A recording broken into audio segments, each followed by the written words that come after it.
بسم اللہ الرحمن الرحیم۔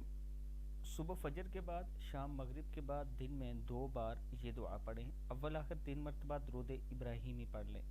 دعا ہے بسم اللہ الرحمن الرحیم۔ الامان الامان الامان یا برہان، الامان الامان الامان یا حنان، الامان الامان الامان یا منان، الامان الامان الامان یا دیان، الامان من فتنة الزمان وجفاء الاخوان وشر الشیطان وشر الشیطان وظلم السلطان بفضلک یا رحمان، بفضلک یا رحمان۔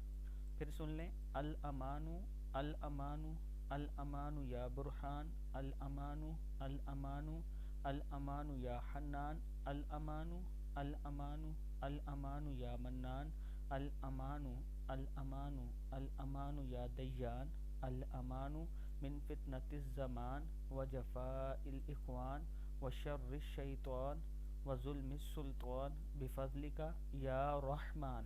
صدق اللہ العظیم۔ دن میں 2 مرتبہ یہ دعا پڑھ لیا کریں، صبح شام مغرب اور فجر کے وقت بھی پڑھ لیا کریں تو اللہ تعالیٰ کا خاص کرم ہوگا۔